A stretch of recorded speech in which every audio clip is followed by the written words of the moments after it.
In this video, I will demonstrate how you can toss that Dockerfile to the side and start provisioning your Docker images with Ansible. Now to start, what is Docker? Docker is a virtualization software that allows you to package your applications and containers into a reliable environment, which means that you can just take your application and you can run it anywhere. It's redeployable and firmable, as in the nature of what Docker should be. Now, what is Ansible? Ansible is a configuration management tool that allows you to configure your operating systems, allows you to configure network appliances, and write some infrastructure as code, which means you can actually deploy AWS resources and more with it. It's a very valuable tool and I think it should be in everybody's tool belt.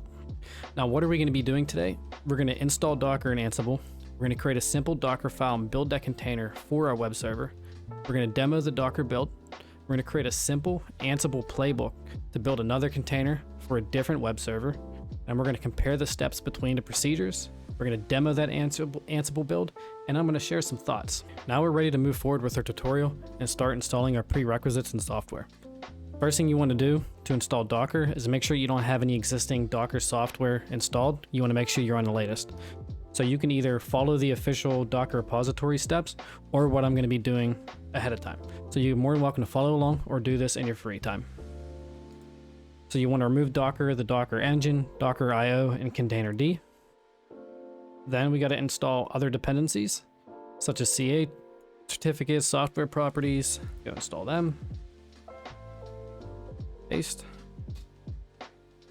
Boom. Now you need the official Docker GPG key.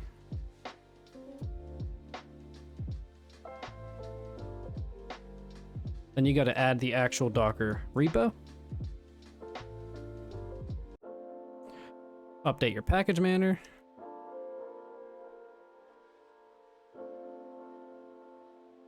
Now we're ready to install Docker.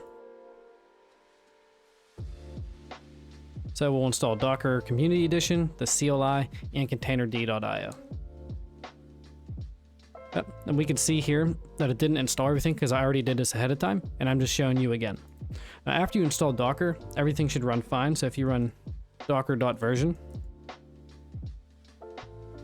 like so, you can see that my latest Docker version build is 1903. Now, if you have a fresh install of Docker, you need sudo privileges to do that. And what you can do to get around that is you need to add yourself to the Docker group. And what you need to do is you need to create that group. So create the group like so. We can see it already exists. And then after you create the group, you need to add yourself to that group as well, like so. So sudo usermod -append group Docker for your active user. Now at this point, you're gonna have to log out and log back in. Since I already did this, I won't have to do it here, but after you log out and log back in, your group permissions will be reassigned and you'll be good to go. And you should be able to run Docker without sudo like this. Boom. All right, now that you got Docker installed, we need to install Ansible. Ansible is probably the easiest thing to do out of this whole tutorial because all you actually need to do is do sudo apt install Ansible. That's it. All right, now that we got our base packages installed, there is one more dependency that we need to do. Since Ansible runs on Python and we're going to be connecting with our Docker containers, we need to use the Docker SDK for Python. And to do that, we need to install another utility called pip3. So it's sudo apt install python 3-pip. And once that's installed, you just want to run a pip3 install Docker. We can see the requirement was already satisfied on my end, but when you do this, you should have like a long output. And you'll have successfully installed everything you need to start creating Docker images with Ansible. Now, what are we actually going to be deploying? I found a website that has HTML5 templates for free websites called HTML5up. It's pretty cool. You should check it out. I'm going to put it in the description as well. If you wanted to follow along or use your own websites or whatever you want to do, you're free. But I just want to show this POC that you can actually start managing Docker images with Ansible and not have to worry about Docker files. So with these HTML5 websites, I'm also going to be using an Nginx web server instead of Apache. I prefer Nginx. It's newer, it's faster, but you can use Apache as well, or you could use what I'm using here. So, some background on building images with a Dockerfile. So, if we look at this here, let me close this terminal. This is just a real simple Dockerfile where you pull Nginx latest. We set a working directory within the container, which is, this is the path to where Nginx hosts web server files. We want to add all the files within my repository, and we want to expose port 8080 to the host. So that way we can run this on a custom port. Now, you will notice this commented out block here. If you had a lot of add, copy, and run steps in your Dockerfile, you more than likely would be running a bash script to handle all of your pre-configuration for your Docker files. Now, why you do that is so you don't have a bunch of layers in your Docker file and it gets a lot bigger and a lot larger, as well as can also expose some security concerns. So it's best practice in the industry to put all your configuration steps for adding files, copy, building, apt installing stuff is to use a bootstrap sh. Now this is where Ansible comes in.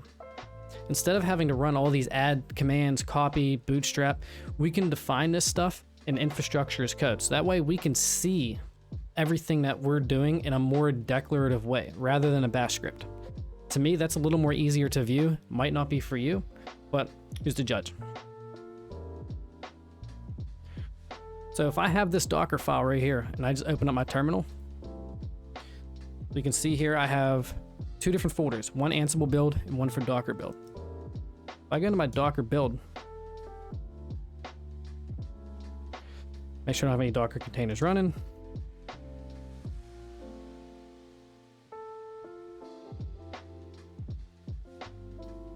Cool.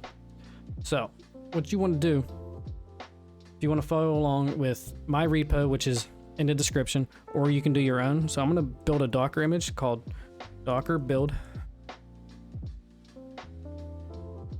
I'm sorry. Let's do Docker build. Let's tag it. We'll call it Nginx Docker build demo.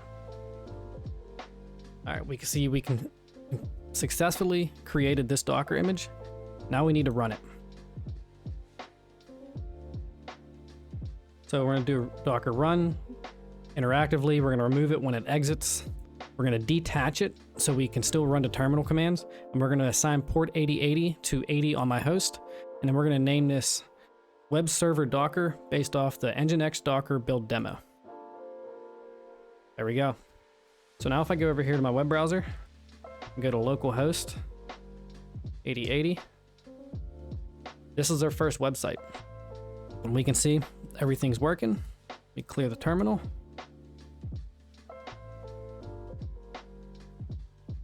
And we can see right here, here is our standard Docker file that actually has our website running.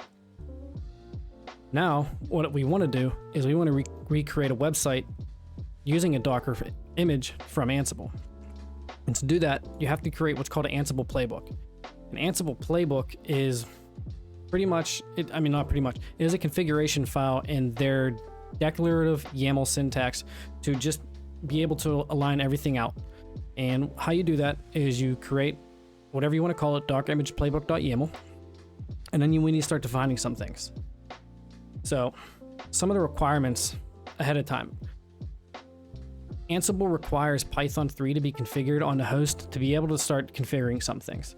So it's pretty common that the first thing that you run in a very fresh install, even an image, a VM, or anything with Ansible, is to use a raw command, which runs a raw bash shell that can run any commands that you want. So what we're going to do is we're going to bootstrap this container with raw commands, and I'm going to show you that now. So first thing we want to do is we want to name our task, and we're going to pull latest the Nginx image, and our host is localhost, and we're going to define a task. That task is going to be pull Nginx image using the Docker container module from Ansible. We're going to name it Nginx Ansible base because this is going to be our base image. We're going to set the latest. We're going to start it, and then we're just going to tail out everything to dev null. After that, we need to add it to our Ansible host, since Ansible uses host files to connect to your configuration server. What you need to do is we need to add the host to our Ansible host file, and you can actually do that with this module called add host, and we're going to name it Nginx Ansible base, set the connection as Docker, and set the SSH user as root. This is important because there's only a root user in a fresh Docker container. Next, you need to configure the base image for deploying web servers. So our host, once again, is Nginx Ansible base. We're going to have gather facts false and then define some more tasks. And here we need to start defining our dependencies. And we can see we have install Python 3, which is a raw command, apt update, apt upgrade, because you always got to update your images. Don't ever forget that. And then we're going to install Python 3. And we're also going to additionally install rsync. And what rsync is going to allow us to copy all the images from the current directory and put them in a specific location on the container. And we're not going to use a raw command for this. We're going to use the apt command. And this is because this apt module is running against a Ubuntu container. So we have apt, the name of the package, and then we're going to configure our local configuration files to. So if I open up my terminal one more time, I go to Ansible build, ls, we can see I have this directory called website. If I go through there, we can see here's all the configuration files. Now what I'm doing is taking all the files from website and putting into the user share Nginx HTML configuration path. Now this is once again our path for our website. Next step is to ensure that Nginx is always enabled by default, so that way when a container runs, our web server is running. We can see that here using the service module, Nginx yes. Now since Ansible requires these dependencies to run ahead of time, if you no longer need a package for your application to run in Docker, you should not have it in there. A Docker container should only have what it needs to do its job. So there's no reason for Python 3 or rsync to be installed anymore. So I'm going to go ahead and we're going to clean those up and remove them from our package using a raw command one more time. Because if we purge Python 3, then we can't purge rsync using the apt. So we're just going to use the raw command here and get them both out at the same time. Now that our image is actually configured, we're ready to take a snapshot and commit it. And we're going to see here, we grab the host of localhost, and we're going to run a Docker image command. So we see the command here is docker commit, our host name, and then we're going to actually give this name for our web server, which is going to be Nginx Ansible build demo. Now what we're going to do is we're going to go ahead and clean up our intermediate Docker containers. And what I mean by that is that base image up here, Ansible base, is no longer needed. It was used just to configure our new image, so we can go ahead and get rid of that. And we're going to do that again by just running new tasks, a host and localhost. Remove the base image using Docker container module, and absent force kill yes. So if it's running, just to make sure, we're going to make sure it's dead and it's gone and we don't have to worry about it.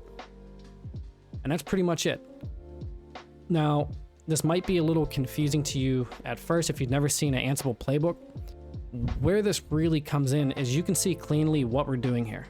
And we can actually, without having to put comments everywhere, run different bash scripts, we can just see we're going to configure this, we're going to do this, we're going to do that, we're going to remove this, we're going to create our image. And that's pretty much it.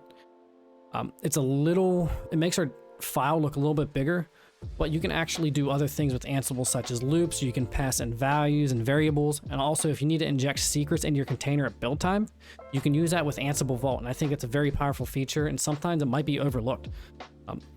I'll probably have a video later on creating secure secrets in Docker images using Ansible Vault, but we'll save that for another time. So now that we have our image, let's open our terminal once again. We're going to go into the Ansible build folder.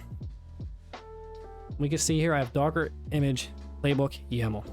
And all I need to do is run an Ansible playbook and then the playbook name, which is Docker image playbook. And now we are running our Ansible playbook. We can see everything it's doing here.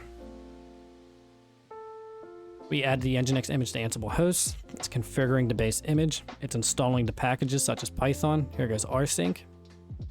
Give it a few minutes and it should be ready. If this takes long, I'll just cut out and jump to the end, but it shouldn't take that long.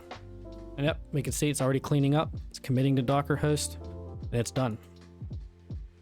If I go to Docker images, we can see right here I have Nginx Ansible build demo. And now let's run this Docker file. Now that we have our image, now let's run this Docker image. Now that we have it, we're gonna Docker run. Once again, RM detached. This time we're gonna set the port 8081. We're gonna name it web server Ansible and Ansible build demo. So that way we can differentiate between the two in our Docker commands, but also just for visibility. Run it. All right, after some camera difficulties, I'm back and ready to go. So after we ran our Ansible playbook and then our Docker run, we're ready to view the container running itself. So if we go over to localhost on port 8081, we can see that our new website with this Ansible playbook that we use to configure it is now running. Now, you might be thinking, why would we use this Ansible over a Docker file? Well, for one, you don't have to worry about Docker layers when building your images. It's easy to port existing Ansible playbooks and configurations into a containerized environment. You can use other Ansible features, as I mentioned earlier, such as Ansible Vault for secrets. It gives a better clean output of what's being built, and you can get a better idea of what it's doing rather than running a large bash script. It manages the state of the image of the playbook, so that way if something fails and you have to rerun it, it'll see that the other stuff was already previously configured in previous steps and then skip over it. And then it's just easier to read, and that's my opinion. I think it's just easier to parse through that than a large bash script and loops and trying to figure out what it's doing. Now, why would you not use Ansible over a Docker file? Well, it adds another tool to your workflow. If you're not already using Ansible, you're already comfortable with one way, you might not even have to use this. But sometimes I think it's good to have options and to explore new ways to do things. It also requires dependency within the container itself, such as Python and rsync or anything else. And you have to remember to clean that stuff up before you commit and publish your image. So in closing, there you have it. There's another way to create Docker images, and it's pretty simple. I think it's very powerful, especially if you're gonna be building, let's say, standardized images for your environments or your applications. It's definitely something to consider. If you like this video and you enjoyed it, hit that thumbs up and subscribe for some more. Thank you, and have a good one.